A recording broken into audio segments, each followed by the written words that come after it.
order. You are an incorrigible delinquent at times. Behave yourself, man.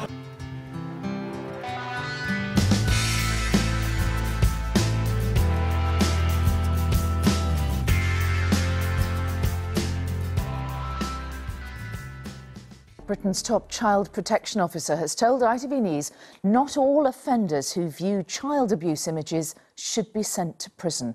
Chief Constable Simon Bailey says it's the only way to stop police from being overwhelmed by the sheer numbers.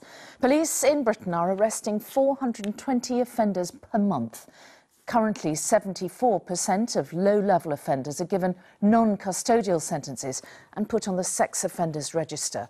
But there are concerns that if more are spared jail, it could send out the wrong message.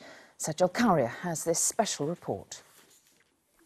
Behind every child sex abuse image online is the abuse of a child in the real world. A child who becomes a victim every time that image is viewed. The scale of the abuse is at staggering proportions. And the police and courts say they're struggling to cope with the sheer number of offenders. You know, and those numbers are not slowing down. Those numbers are just growing and growing. Britain's top child protection officer told me that police can no longer arrest their way out of the problem. And he's suggesting a controversial approach. Don't jail these offenders, rehabilitate them instead. 3 out of 4 offenders are currently not receiving a custodial sentence. I would argue that having to confront and deal with your offending behaviour is probably far more impactful than a conditional discharge or a suspended sentence. Every day, officers across the country are arresting more and more offenders. The courts are struggling to cope with the demand. The prisons are struggling to cope with the demand. We simply cannot lock up the tens of thousands of offenders that we are seeking to deal with. Ed was convicted of viewing child sex abuse images. He was caught with more than 27,000 on his computer.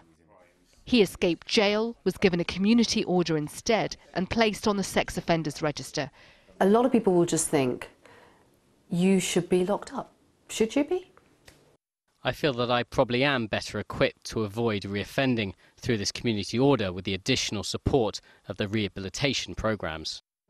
Will you ever view these kinds of images again? I can't in my deepest heart imagine ever going back towards even getting close to viewing these images again. Stop in our helpline, can I help you? It's a bold claim. This charity, through their helpline and therapy programmes, work with offenders to change their behaviour. And they believe rehabilitation works in most cases. What are the reoffending rates? Well, the reoffending rates for people who've been looking at sexual images of children on the internet, once caught, actually vary between about 5% to 10% of committing further online sexual offences and a lower rate of committing subsequent sexual offences, contact offences against children. But a leading online child sex abuse expert says there's only one place such offenders belong, and that's jail. If we were talking about terrorism, we wouldn't be saying, well, there's not enough space in the prisons to put all the people who are killing our citizens. We'd make space. So if we want child sex abusers to think twice before they go online and download an indecent image, we've got to make sure they understand there will be a consequence.